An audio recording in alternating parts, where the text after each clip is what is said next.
संरक्षण विधेयक 2023 को पुनर्स्थापित करने की आज्ञा के लिए प्रस्ताव करता हूं।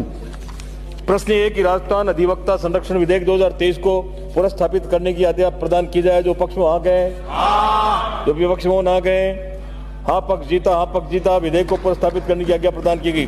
प्रभारी मंत्री विधेयक को पुनर्स्थापित भी करेंगे। जय हिंद, स्वागत है आपका मेरे चैनल वकील साहब में। आज हम बात करने वाले हैं एडवोकेट प्रोटेक्शन एक्ट 2023 की, अधिवक्ता संरक्षण अधिनियम 2023।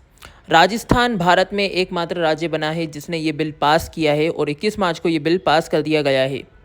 तो ये बिल लाने की ज़रूरत क्यों पड़ी है? जो अधिवक्ता संरक्षण अधिनियम 2023 है उसको लाने की क्या ज़रूरत पड़ी है, उसका हम थोड़ा बैकग्राउंड देख लेते हैं।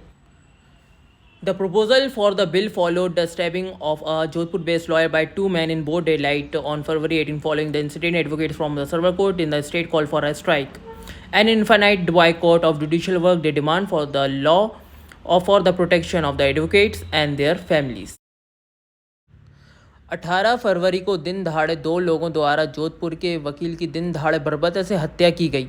इसके बाद विधेयक का प्रस्ताव आया। इस घटना के बाद राज्य की कई अदालतों के अधिवक्ताओं ने हड़ताल और न्यायिक कार्य का अनिश्चितकालीन बहिष्कार करने का आह्वान किया। उन्होंने अधिवक्ताओं और उनके परिवार को सुरक्षा के लिए कानून बनाने की मांग की। Objective of the bill. The objective of this bill has been brought against the advocate for the prevention of assault, serious injury, criminal force and criminal intimidation and damage to the property of the advocate। तो ये bill बनाने का जो उद्देश्य है, अधिवक्ताओं के खिलाफ मारपीट, गंभीर चोट, आपराधिक बल और आपराधिक धमकी के अपराधों और अधिवक्ता की संपत्ति को नुकसान पहुंचाने जैसे अपराधों की रोकथाम के लिए लाया गया है। तो बिल का उद्देश्य जो अधिवक्ताओं के खिलाफ जो अपराध बढ़ रहे थे, जैसे मारपीट, डराना, धमकाना, इस तरह के जो अपराध थे, इनको रोकने के लिए ये जो बिल है वो लाया गया है। और बता दें कि 20 फरवरी से जो वकील थे उन्होंने अदालत और न्यायिक कार्य का बहिष्कार किया था। तो बात करते हैं अब पेनल्टीज़ की, यानी दंड की। The bill provides for maximum of 2 years imprisonment along with fine up to 25,000 for assault or criminal offence against an advocate under section 5 subclause 1। यदि कोई व्यक्ति आपराधिक बल या वकील को हमला करता है तो उसको 25,000 जुर्माना और उसके साथ 2 साल की जेल होगी। यहाँ एक बात स्पष्ट कर देता हूँ कि धारा 5(1) के तहत जो भी अपराध किया गया है अपराधी द्वारा, उसको 25,000 जुर्माना भी देना होगा और 2 साल की सज़ा भी काटनी होगी। ऐसा नहीं होगा कि केवल वो जुर्माना दे दे या सज़ा काट ले, उसको दोनों ही सज़ा होंगी, यानी जुर्माना भी देना होगा और सज़ा भी काटनी होगी 2 साल की, धारा 5(1) के तहत। दूसरे दंड की बात हम करें तो causing grievous hurt to an advocate section 5 sub clause 2 provide for a maximum of 7 years of imprisonment and fine up to ₹50,000। किसी भी वकील को गंभीर चोट पहुंचाना, यानी किसी अपराधी ने अगर वकील को गंभीर रूप से घायल कर दिया है तो उसको 7 साल की जेल और उसके साथ ही 50,000 का जुर्माना होगा। यहाँ भी एक बात स्पष्ट है कि उसको जेल भी होगी और जुर्माना भी देना होगा, जो कि धारा 5(2) के अंतर्गत बताया गया है। दूसरी पेनल्टी की हम बात करें तो section 5 sub clause 3 punish any person who committed of criminal intimidation against an advocate with a maximum of 2 years imprisonment and a fine up to ₹10,000। यदि कोई व्यक्ति वकील को आपराधिक धमकी देता है तो उसको 2 साल की जेल और उसके साथ ही 10,000 का जुर्माना होगा।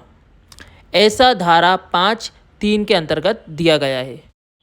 Section 6 state that any offence under the act shall be cognizable which means that accuse can be arrested by the investigation officer without an arrest warrant.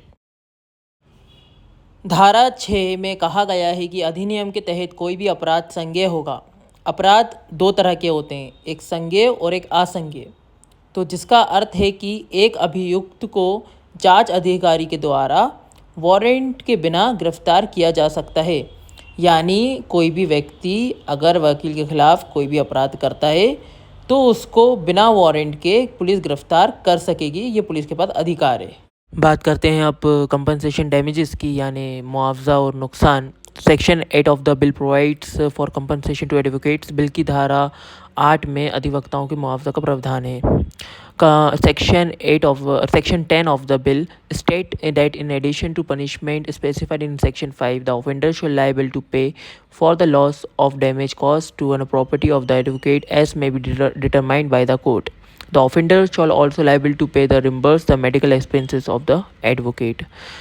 So जो ये बिल की धारा 10 है, इसमें कहा गया है कि अपराधी द्वारा जो भी वकील की संपत्ति को नुकसान या क्षति हुई है, तो उसका भुगतान करने का उत्तरदायी केवल अपराधी का ही होगा, और जो नुकसान है वो कोर्ट द्वारा निर्धारित किया जाएगा।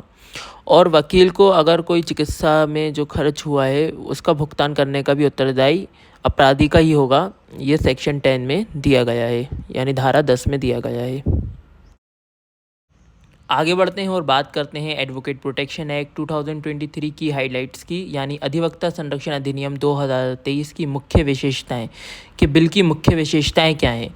तो धारा 3 सेक्शन 3 में दिया गया है, एक अधिवक्ता के खिलाफ हमले, गंभीर चोट, आपराधिक बल और आपराधिक धमकी जैसे किसी भी अपराध को, किसी भी कार्य को अपराध माना जाएगा बिल के तहत। लेकिन वो अपराध तभी माना जाएगा जब अपराधी या तो वकील जब ड्यूटी निभा रहा हो कोर्ट में तब करे, या फिर केस के सिलसिले में अधिवक्ता कहीं बाहर गए हों तब उन पे हमला हो, तब ये बिल के तहत उन पे कार्रवाई की जाए, अपराधी पे कार्रवाई की जाएगी।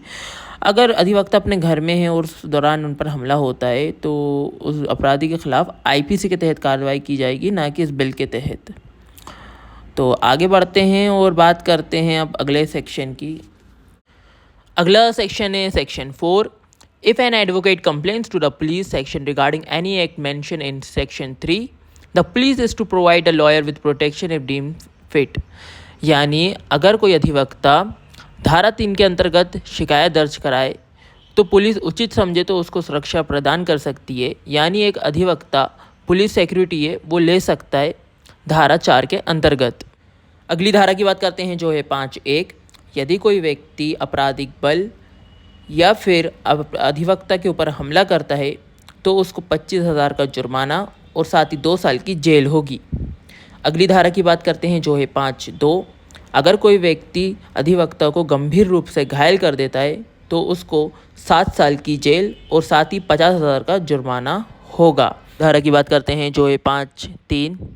5(3) के अंतर्गत यदि कोई व्यक्ति अधिवक्ता को आपराधिक धमकी देता है तो उसको 2 साल की जेल और साथ ही 10,000 का जुर्माना होगा। अगली धारा के बारे में हम बात करते हैं जो कि ही धारा 6।